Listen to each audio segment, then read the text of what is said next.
Can men get pregnant? Depends. I know. What does it depend on? I know trans men that can get pregnant. That means it's a woman. Only one sex can get That's pregnant. a circular argument. That's it's not a circular argument. Yeah. It's proving. What up, is Dr. William James here reporting to you. I wanted to address what Dr. Marc Lamont Hill had to say regarding Freaknik. A lot of noise is being made about this Freaknik documentary. A whole bunch of people talking about whose names and faces and voices and bodies are going to show up on this video from the 90s. And most of the conversation is about whether or not women will be exposed on this documentary, whether people's mamas and girlfriends and wives and daughters are going to show up in a Freaknik documentary. And I hear you.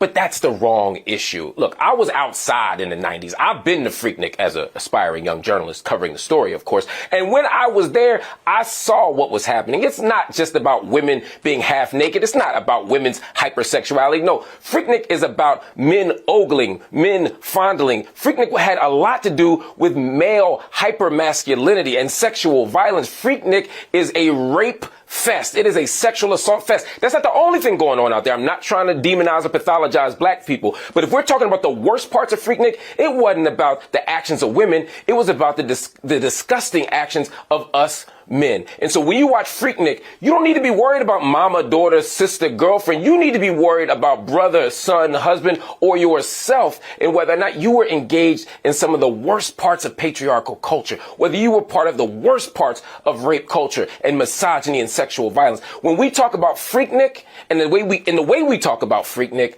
it's a representation of all the problems we have in a society that always blames women for the actions of men. So don't check the women, check yourself. First of all, if you are someone who has the same ideology as Dr. Marc Lamont Hill regarding the trans community, which he's a supporter of the trans community, don't you believe that gender is fluid?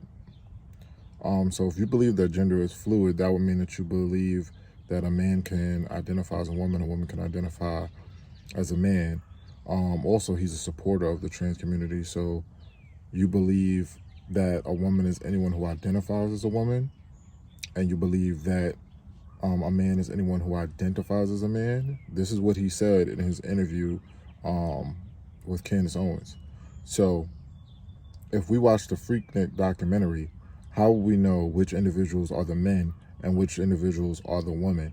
How can you use terms so loosely like men and women when it's fluid?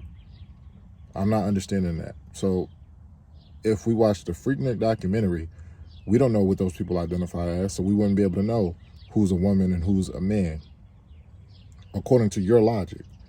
So how can you then use these terms? This is why this makes no sense.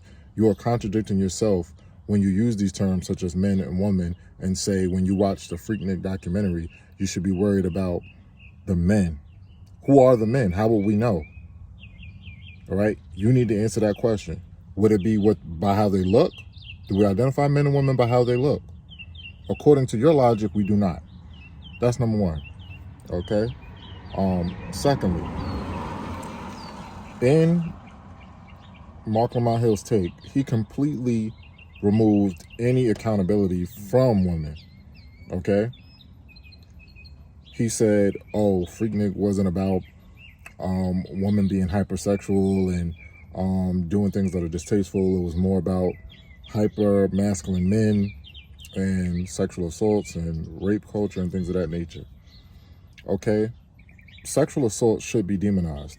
Any man, any woman, anybody who takes part in any sexual assault should be demonized. They should be criminalized.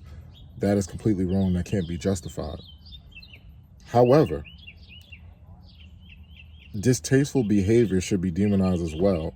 If we were to watch the Freaknik documentary and we were to see women twerking on top of cars or stripping naked and twerking and doing splits and, doing all of this type of distasteful behavior, that should be demonized as well.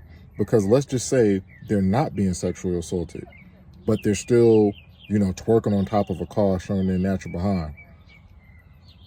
That is wrong in itself. That's distasteful. And we should condemn any behavior that does not uplift the Black community, and it does not show a person acting in a way that is honorable and respectful. Okay, we should condemn that behavior in order to send a message to the next generation, to our young girls, that this is not how you behave, how these people are behaving in the Freaknik documentary.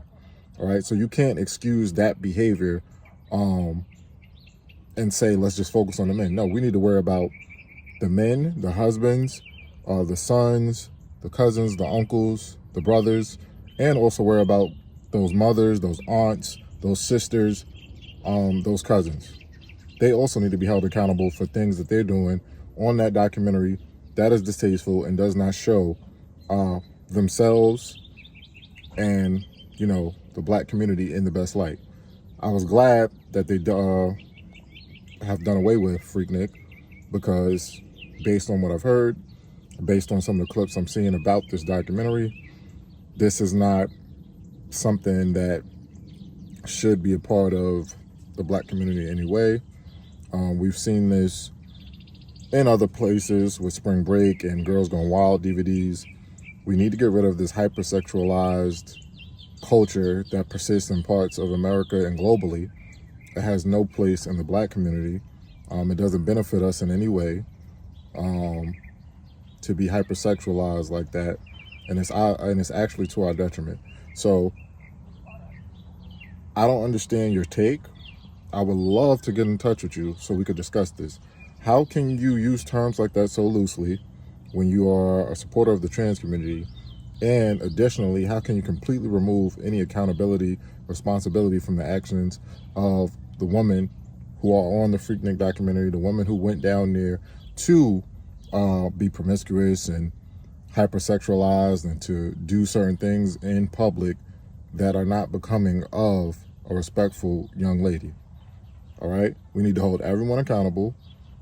If you're doing something that is not respectful, you should be held accountable. It's not okay. All right? Those are my thoughts. You let me know what you think in the comments. Like, comment, subscribe, share the video. Peace.